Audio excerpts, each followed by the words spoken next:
Hello, ladies and gentlemen. I'm coming at you for the first time in feels like a while, sitting down to talk to the camera. And today, it's a beautiful day looking outside, blue sky, clouds like The Simpsons. But I've been thinking a lot about mentorship, about having role models, and how oftentimes people who mentor you and guide you and are your role models, when we're young especially, I think we can also tend to idolize those people and put them on a pedestal and say, wow, like this person is amazing in all aspects and I want to be just like them because I think they're perfect or they are who I strive to be. And you can kind of get your blinders on. I know I can, especially when this person is helping you forge your own path, start your career, navigate life.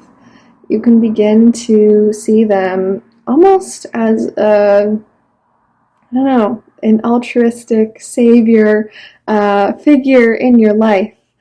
They are helping you out of the pure goodness, kindness of their heart, and you now often then this power dynamic becomes that you are indebted to them, and that you must remain loyal to them, and in all senses of the word, in any circumstance, and that loyalty means going along with whatever they ask of you, and to never disagree with them, and to see them as this perfect being, and to not question their judgment. And I think that obviously, when you say it out loud like that, it can create some pretty tricky situations, some situations where you can easily see how someone could be manipulated, taken advantage of. And I mean, the key here is that humans are fallible. We mess up all the time and no one is perfect. That's what makes us human. And so idolizing a human is so silly. But I mean, it happens when we're children with our parents, right? We see our parents as gods up into a certain age, probably our teenage years, and then we start to question everything they say and do, and sometimes it could become the reverse, like, my parents don't know anything, they don't understand. But yeah, I don't know, it's been making me think of that quote where it's like, don't meet your heroes, kids, because they'll disappoint you. And I think maybe it's don't have heroes or actually do meet your heroes and meet them more often, because it'll remind you that your heroes are also just humans, and that your heroes really shouldn't be called heroes or seen as heroes. They're just people you admire. Because yeah, no one's all bad, no one's all good. So I'm sure there's very good reason why you admire and have put certain people up on a pedestal.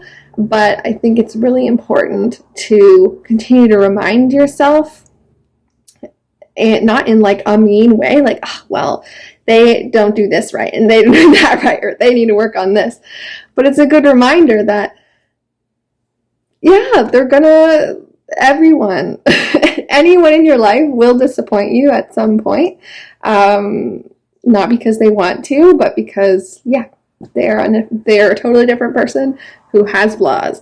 And I think sometimes when people change, because that's just a fact of life, people evolve and grow and change, it can disappoint us because it might not be in the way that we thought. Or I think when we become more proximate to our heroes, we can see when they experience human emotions like stress and anxiety, or like projecting and deflecting their pain, because we all do it in different ways, and that can be disappointing. And also, I think there's going to be moments in your life where your mentors, your heroes, might make it feel like you're the center of their world, but that's not sustainable, and new people will come into their life too, and new people will come into your life who will mentor and guide you and help you out.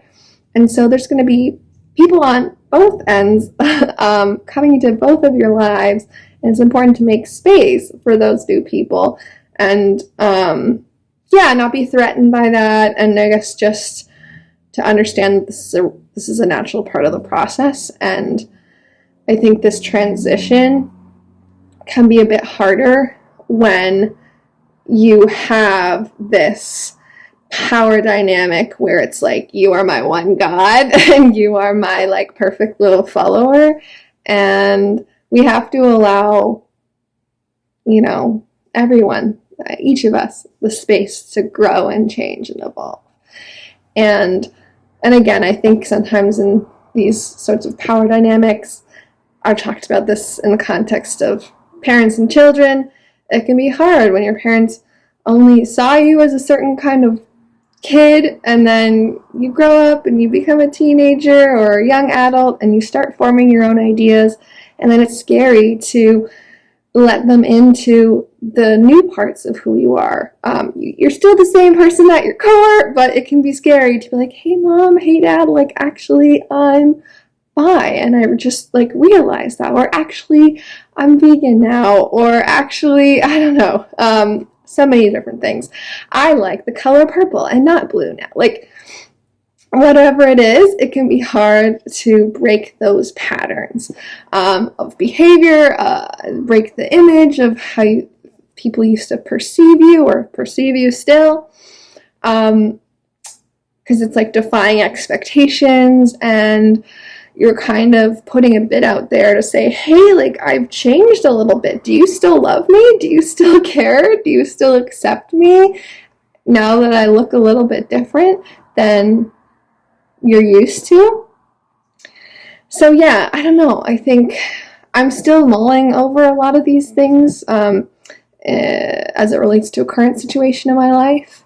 But I think where I've landed on that quote of like, never meet your heroes, kids, is that you should meet your heroes, meet them more often, because they are humans just like you, who get stressed and lash out, who change and evolve, who might do things sort of altruistically, but also there are selfish reasons why people might help and support you.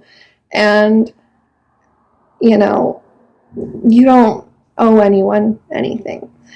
So you owe you your happiness and your confidence, and yeah, I don't know.